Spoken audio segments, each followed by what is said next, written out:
Hi, this is Emmie. This is Colin. From Friends of Blackwater. We're here on the rail trail near downtown Thomas. We're going to give you guys a little history and nature walk through the rail trail today, since we can't do our guided tour like we were planning to on National Trails Day. This will have to do instead. I hope you join us. One of the first things I noticed is some garlic mustard, which is an invasive species, but right next to it is phlox, which just a minute ago I saw a bumblebee buzzing around. So even though it's not a native flower, it is still a pollinator. So it's nice to see right here in Thomas. Hey, what's up? This is Colin again. Just going to take you on a little short trip on my bike here, since biking on these rail trails and all around Tucker County is one of our favorite outdoor activities. So just thought I'd take you on a little bit of a bike ride here virtually too. Stretching from Thomas, West Virginia to Douglas Falls, the Blackwater Rail Trail is about 3.5 miles long and features 11 of Friends of Blackwater's heritage signs. Along the way, Friends of Blackwater works on a variety of projects, from heritage preservation, watershed restoration, trail maintenance, and botany. Join us and learn a little bit about each of these projects.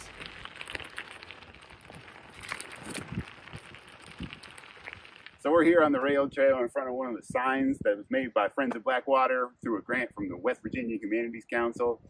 And they talk a lot about the coal, timber, coke industries, and all the other booming industries that were a big part of Thomas and Tucker County's histories, as well as lots of rural towns around the state.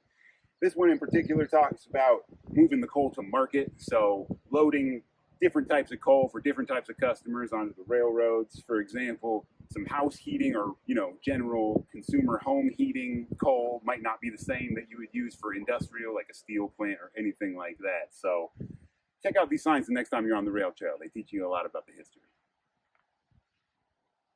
All right, so here is a dam and an old shed. We think the setup was some sort of energy generating system. Maybe there was a water wheel here. We're not quite sure what the history of this location is. It's stop number 1 on our North Fork water monitoring. On those outings, on those days, we stop here first to collect the water quality here. The pH is usually in the high 6s, which is pretty good. We're upstream of where all the acid mine drainage enters. So this is sort of our baseline for the North Fork. Here we are at another sign station here on the rail trail. This one actually marks where the old passenger station used to be for the railroad station in Thomas, which means, before radio, before newspaper, before social media, obviously, the train station was a burgeoning place in the community, both from a business perspective and from a community and personal perspective. And over here, you'll see an empty right now box for holding brochures and such.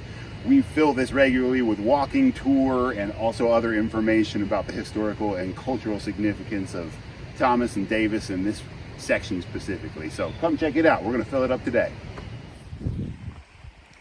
So along the rail trail, there's a lot of milkweed. This right here. We like to see that because monarchs and milkweed have a symbiotic relationship. The latex that's in the milkweed's sap is poisonous to just about every animal except monarchs. So as the monarch fly through here, they lay their eggs in the milkweed. By then, they've got beautiful pink flowers. This is June, July, August, when you can walk along the rail trail and see lots of monarch and flowering milkweed. The monarchs hatch, the caterpillars eat the milkweed. It prepares them to go into their pupal stage, migrate, and then continue on their migration. All right, so this is Mine Portal 29. This is the first sign that you'll come across when you cross Douglas Road and start your way down to Douglas Falls on the main stretch of the rail trail here. Mine 29, this is an old mine portal that was sealed in 1995. It's the bottom of the Coketon mine pool. So there's a huge expanse of mine systems behind me and through these hills, and it all drains into this, it funnels out right here at Mine 29. A lot of the water is directed through wet seals into the North Fork, and then a lot of it, 30% roughly, is sent down this way, this side of the rail trail, through a passive treatment system that we call the walled, the wetland anoxic limestone drain. If you peek into this grate right here, carefully hang on to your phone and your keys, you can see the water being diverted this way and that way. Friends of Blackwater, this is really exciting. We get to work with the DEP right now to not only treat the water coming out of Mine 29, but some sources across the North Fork, and then further down here, some acid mine drainage. We're working with them right now to design and eventually build an active treatment site that'll treat most of the acid mine drainage entering the North Fork right now and eventually restore it to a really healthy waterway. All right, so these are coke ovens. So these are at least the remnants of the coke ovens. And like I was mentioning earlier, coal would be used for a variety of purposes, but specifically for things like steel mills and more industrial settings, they needed it to be coke, which is what these ovens are turned for, turning coal into coke, excuse me. So you would load coal into these ovens and then cook them for a very long time, producing a lot of smoke, different colors representing the different phases that it was having while it was turning into coke. And once that smoke stopped coming out, that's when you knew it was ready. That's when it would turn into that red hot coke that was ready for the industrial settings like steel mills and such. Now, obviously, this had a lot of environmental repercussions, such as what Emmie mentioned earlier with the acid mine drainage in the water, but also with the smoke in the air and the clear cutting of the forest. So West Virginia DEP has been, since the 1990s, helping with reclamation efforts to offset those unfortunate consequences. But it's so great to have these coke ovens here just as a reminder of the history. So this pool is a part of the walled, like I mentioned earlier, the wetland anoxic limestone drain that once was a passive treatment system. It still is a passive treatment system, but it once treated the water really effectively to raise the pH so that the metals would drop out, the heavy metals that dissolve into the water in the deep mines before it poured out of mine portal 29. But the wall is no longer treating the water like it used to. I've got my Oakton meter right here, my handy pH buddy, that tells me that the pH right now is about 3.59, which is really, really bad.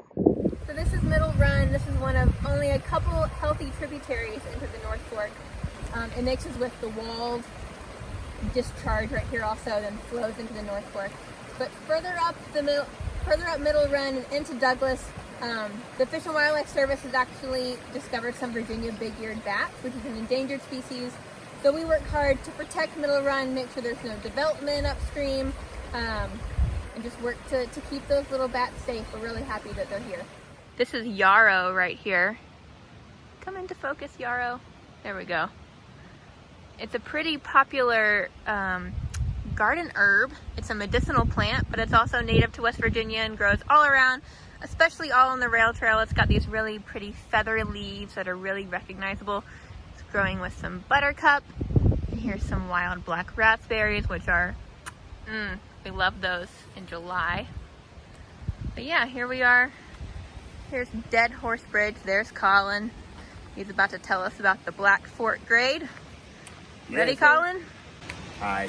So this is a spot right here. This sign will tell you, this beautiful sign tells you more about the Black Fork grade, and like I talked about earlier, just how difficult some of this terrain was to navigate by train. Just the steep grades made it pretty hard. On the uphill, they would have to attach helper locomotives, or locomotives called helpers, and on the way down, actual crew members would have to stand on the top of the train to manually control the brakes themselves. So it was no easy riding going up and down this mountain, but railroads definitely made it a lot easier back in those days.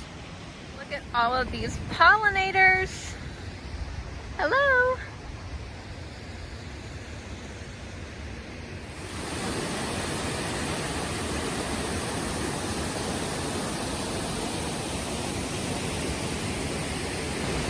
All right, thank you guys so much for joining us on this tour of the rail trail. Right now, Colin and I are actually standing just about where the new bridge over the North Fork is going to go. That's going to be a part of the pilot grant that Friends of Blackwater just got that we're so excited about. Yeah, thank you. Even though we're sad you couldn't join us today on National Trails Day, we hope that you'll still come out to the rail trail sometime soon and check out the beautiful Blackwater Canyon. Bye. Thanks.